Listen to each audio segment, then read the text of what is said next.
Assalamualaikum warahmatullahi wabarakatuh.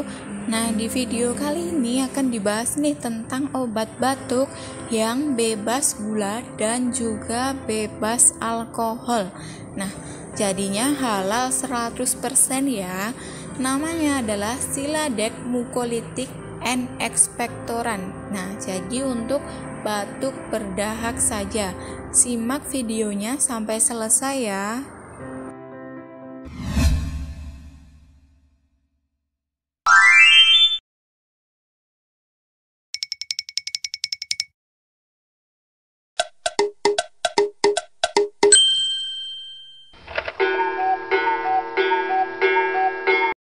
Batuk sebenarnya adalah suatu cara yang penting bagi tubuh kita untuk membersihkan tenggorokan dan saluran pernafasan kita. Tetapi batuk yang berlebihan dapat berarti bahwa kita mempunyai suatu gangguan atau penyakit. Nah, mengapa nih batuk mudah menyerang? Karena setiap kali kita menarik nafas, sekelompok partikel asing ikut masuk ke dalam tubuh dan secara alami tubuh menjaga saluran pernafasan tetap bersih dengan cara batuk.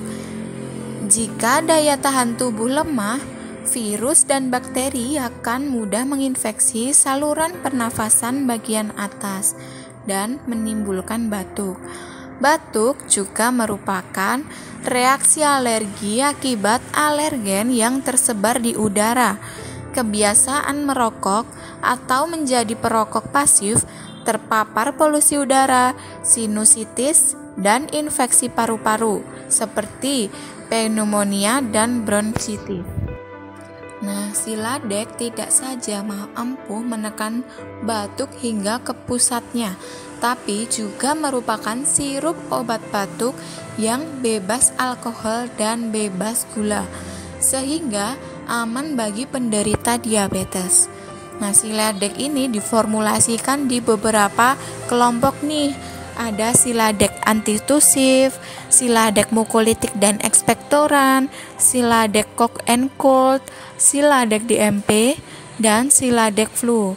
Nah, yang akan kita bahas adalah yang Siladec mucolytic serta expectorant. Siladec ini mengandung dua bahan aktif, yaitu bromhexin HCl yang mampu bekerja sebagai pengencer kekentalan dahak, dan guanifenesin untuk mempermudah mengeluarkan dahak dari tenggorokan. Nah, jadi kedua obat ini atau kedua bahan aktif ini saling berkombinasi. Yang satu untuk pengencer dahak dan yang satunya untuk mempermudah mengeluarkan dahak. Bromhexin dan guanifenesin bekerja secara sinergis dan aktif untuk menuntaskan batuk berdahak Anda. Nah, formulanya tidak menyebabkan kantuk. Nah, jadi obat ini aman ya apabila dikonsumsi di saat kita sedang sekolah, kuliah maupun bekerja karena tidak menimbulkan efek yang mengantuk. Untuk aturan pakai dewasa dan anak-anak di atas 10 tahun yaitu 3 kali sehari 1 sendok takar dengan ukuran 5 mili. Sedangkan untuk anak-anak 5-10 tahun 3 kali sehari setengah sendok takar dengan ukuran 5 mili. Nah, ini kan tadi setengah sendok takar. Apabila sendok takarnya ukuran 5 mili jadi setengahnya ya. Jadi untuk anak-anak 5-10 tahun itu dosisnya 2,5 mili. Nah, cara alami untuk mengatasi batuk berdahak yaitu minum banyak air putih hangat. Kemudian minum air perasan jeruk nipis yang dicampur dengan air hangat. Lalu bisa juga menggunakan madu karena madu merupakan obat batuk berdahak alami yang cukup efektif. Nah, kemudian bisa juga nih berkumur dengan air garam hangat. Lalu bisa juga kencur, itu mengatasi batuk berdahak. Caranya parut kencur lalu peras dan minum sarinya. Ini tadi tentang Siladec. Wassalamualaikum warahmatullahi wabarakatuh.